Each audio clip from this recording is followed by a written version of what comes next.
Hello, this video is about the weekly astrological transit starting on February 12th, 2023, and we're going 7 days to Sunday, February 19th, 2023. I have 4 charts to talk about, 4 interesting little events this week, and some of them aren't so little. As a matter of fact, 3 of them are huge, and there's a couple of little sneaky things in between. I'm going to pull up some charts. I haven't done this for a while on my channel. I've been doing audio podcasts. This time I'm going to do a little bit of visual. I hope you enjoy the pink and green that I have because I'm in some weird mood. So let's get to the main deal. Now, here's a chart right here, and I'm making this video on February 12th on a late Sunday, and the moon's in Scorpio. Tomorrow on Monday, the 13th, we got Sagittarius moon.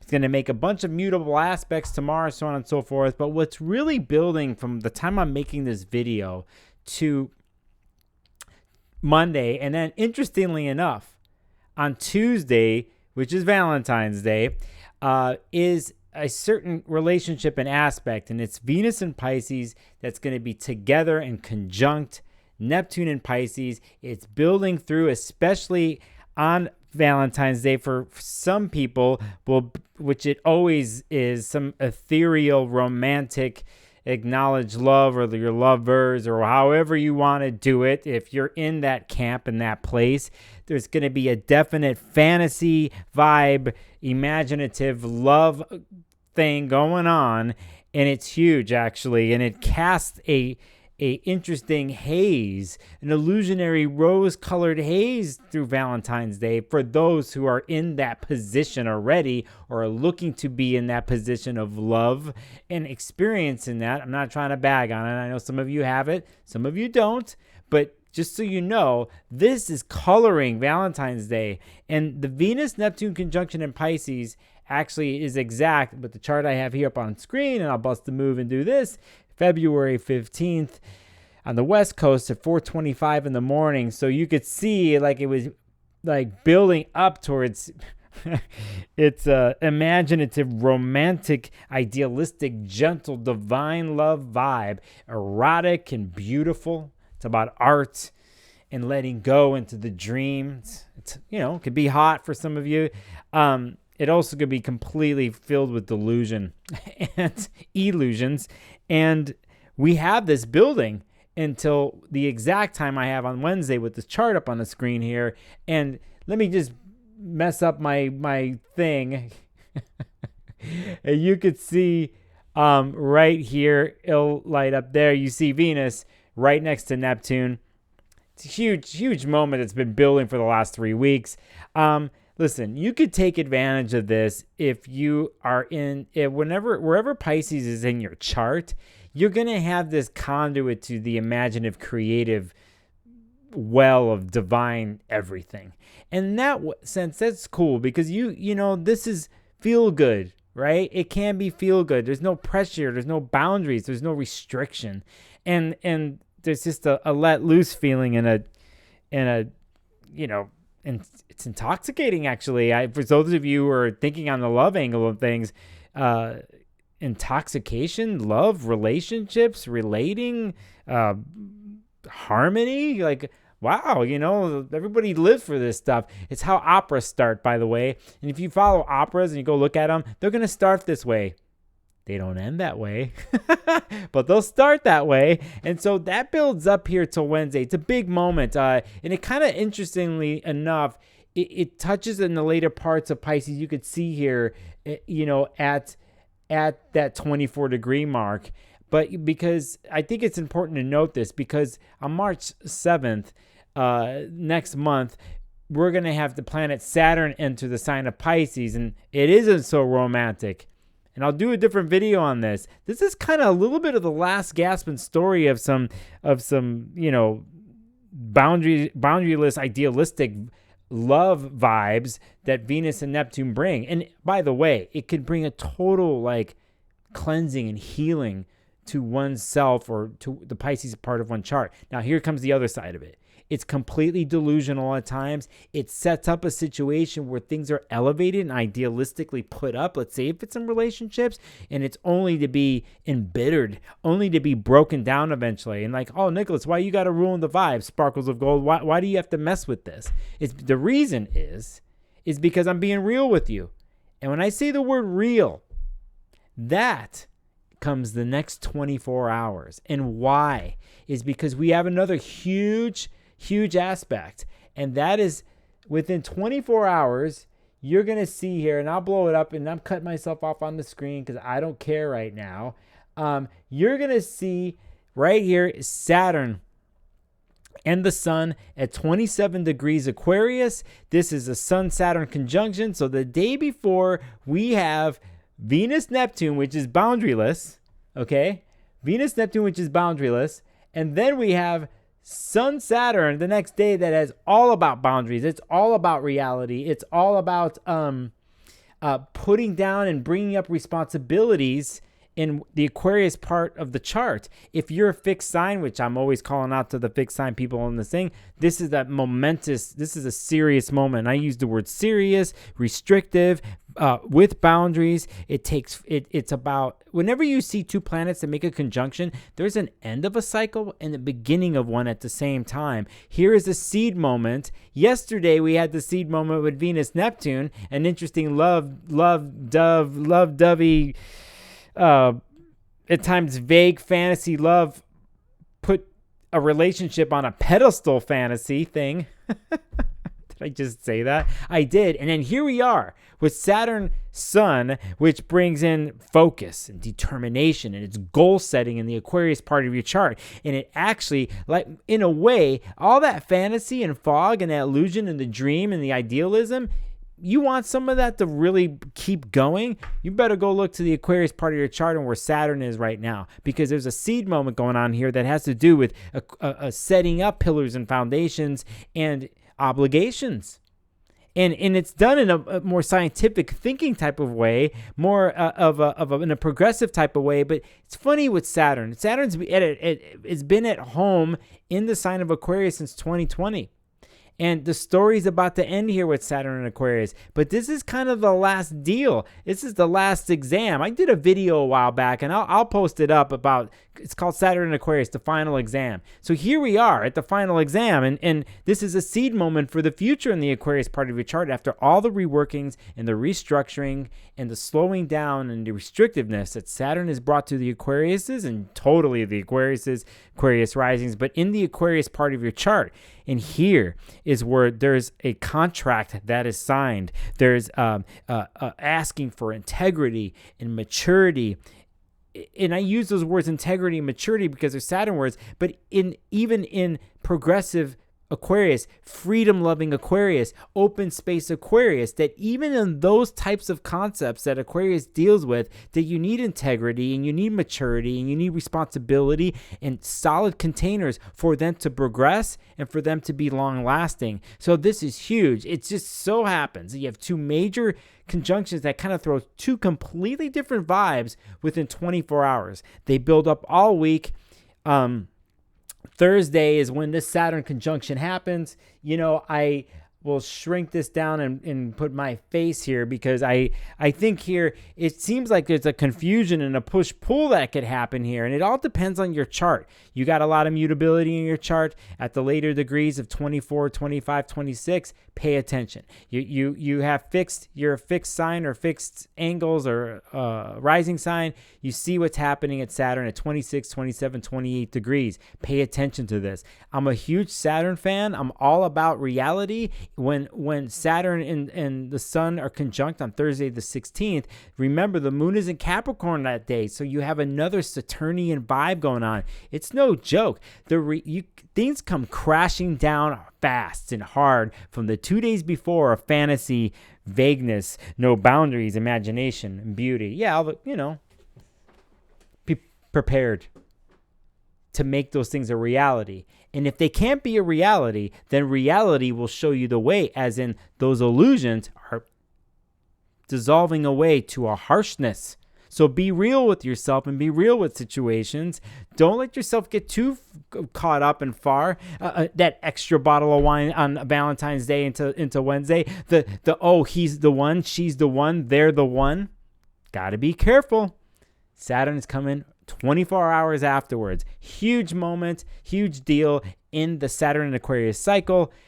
I'll probably do a separate video on this about the Saturn transition into Pisces that happens on March 7th because I have some more thoughts on this. But let's move forward. When we get into the 17th, we basically have an interesting thing that happens because Mercury in Aquarius is going to make a sextile with Jupiter and Aries. So this Mercury being in the sign of Aquarius and the high mind and looking for different avenues and alternative ways of thinking and communicating is going to have Jupiter in the fire sign of Aries.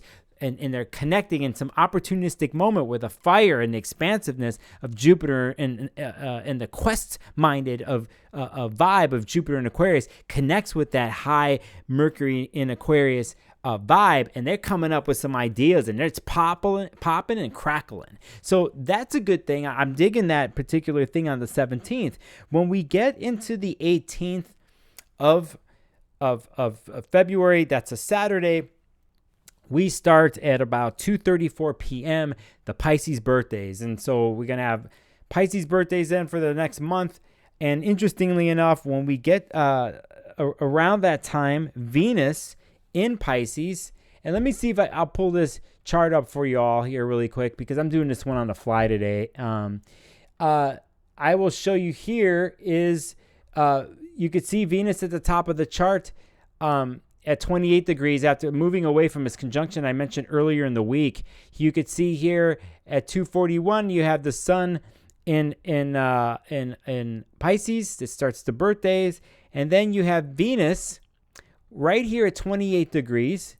I'm trying to do my best. I'm working on annotation for my next videos at 28 degrees, and Pluto at 29 degrees. And here they have a sextile that's building on the weekend, and this is good. It actually brings some serious vibes and profoundness and deeper core stuff that Pluto and Capricorn brings, an earth sign to the Venus and Pisces that just came out of dreamland, and then reality's hitting them, and a different type of reality's hitting here with Pluto Venus. But it's actually one that can be utilized in a sense of bringing healthy, cool, good boundaries that water wants to be around and that Venus and Pisces needs after the last drunkenness days of Valentine's Day and the day after. So just being completely blown out and hung over on love or hung over on the idealism, Pluto helps out here and kind of nails down the truth and the point of things. Pluto in Capricorn, ruled by Saturn, which I just talked about, being in Aquarius at that serious moment. Here's where things can start to solidify for Venus here, and Pluto gets down to the point, brings the brutal truth and reality, but it might not be so brutal here. It might be welcomed for those of you affected by the Venus and Pisces and Neptune and Pisces transit. Now, the reason why I'm bringing this up is you could see here in the chart, I have Moon and Mercury in Aquarius. Mercury, they have a conjunction around the same time when the Pisces birthday starts. It's kind of a setup, an interesting setup for what happens on the next day. And it is the new moon on Sunday. And it's interesting that this new moon is going to happen. I'll show this on screen here. You're going to see here, you're not going to see me, but you're going to see the new moon February 19th, 2023, 11:05 p.m. Pacific. So this is actually happening for a lot of other part of the world on the 20th, early in the morning. The new moon in Pisces. You could see here the moon at 1 degree Pisces conjunct the sun. We have another seed moment here. So we had an interesting thing going on with Venus and Pisces this past week, and its journey that it's made. And then here we have a Piscean moment of beginnings at an early degree. Now, the one other main aspect of this day, it actually has to do with the finishing of what started the day before. And that is Venus at 29 degrees in Pisces, making a sextile, finishing exactly with Pluto Pluto at Capricorn at 29 degrees. So there's some deep supportive stuff going on the weekend with this Pisces stuff. Now, listen, I don't want to bag on the Pisces deal. It's good. Enjoy it. There's some of you out there, though, they're about to get a reality hit. You're going to.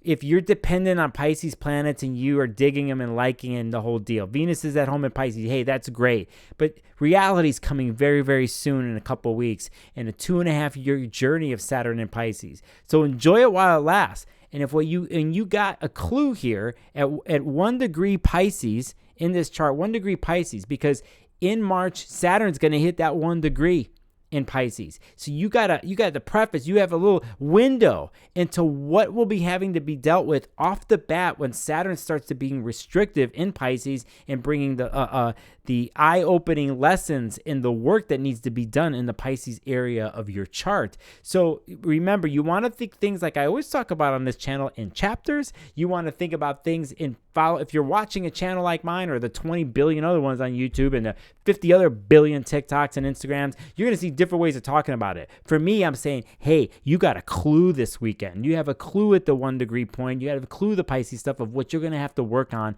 in the next 2.5 years in the Pisces part of your chart. You got Pluto and Venus vibing at the same time with this. This is a good thing. Look for the nuggets of gold in this lunation. I don't want to forget something. And it's something here because I have 11:05 p.m., right? See that? 11:05 p.m. You're like, okay, what else can I talk about? I'm going to end this video talking about something that happens. And let's see if I can pull it up here. I'm going to do it in the weirdest of ways. So I'm going to pull up a chart that happens in less than an hour of the new moon. So in my case, from what I've showed you, it's not midnight yet. And for a lot of you are still going to be on the East Coast, okay? So let me bust a move here. And it's this. Here you're going to see, and I'm not doing the best with my charts today, but I just wanted to crank this video out. You're going to see here that at least in this time, 11:41 p.m., that Venus is still in Pisces. Right here. You're going to see a little circle pop up there, okay? Venus is in Pisces. Now, I'm going to work this by the minute, and it should be coming up right there. Now, you see here, Venus goes into Aries at 11:55 p.m., still on the Pacific coast. It's still February 19th. It's obviously February 20th, a lot of other places. You see what just happened there? Venus in Pisces was at a major part of this video the whole week. At the 24 degree, going through the 29, the Neptune conjunction, and then reality hitting with Saturn, and then you have Venus vibing with Pluto all weekend at 29 degrees. The new moon in Pisces happens at 1 degree, and Venus is still at 29 degrees, and in less than an hour, Venus says goodbye and enters the fiery realm of Aries, which is going to set off an interesting, wild story. And if you can already look at this chart, and I could clue you in because I'll blow it up. You could see. You see Venus. You see Neptune. Or excuse me, you see Jupiter. You see Jupiter. And you see the wounded healer of Chiron. And that, my friends, is coming for your Aries part of your chart. And it's going to be intense. And that is for another video. So, yes, we end the week of this forecast with Venus entering Aries. And an interesting thing of going into Pisces birthdays. That's all I'm going to do. I have to redo this for my podcast because I'm going to do that for my podcast listeners. I also want to tell you, if you made it this far in a video, my schedule's changed this week. I'm actually going to try to pull a live stream off and do live chart call-ins. If this is new, if you're new to my channel, you could go to my page and look to my past live streams, and you're going to see what I'm talking about. I'll put a phone number on the screen. You can call live, and I'll do your chart live on air. My live streams last about an hour to hour and a half. That is my goal. I do a bunch of charts. I talk about some news in the astrology world. Sometimes I talk about astrology books. Whatever is popping off out of this Mercury and Gemini mind will be busting out. I think I'm going to do the live stream possibly maybe on Valentine's Day on the Tuesday or the Wednesday when we're at the heart of these transits. So if you dig what you've seen on the fly and this pink cap, hit the subscribe button. If you want to know more about me, you can go to my website, sparklesofgold.com. I do my best work, not just here, but one-on-one client consultations. You're a Pisces, I know you're going to need the reading these days. You're an Aquarius, you definitely are because of the end of the Saturn transit. You go look at my rates, hit me up. I got alternative rate plans too, payment plans, whatever. Though that's what they call a call to action, right? I got to do that. And I'll see you on the next video.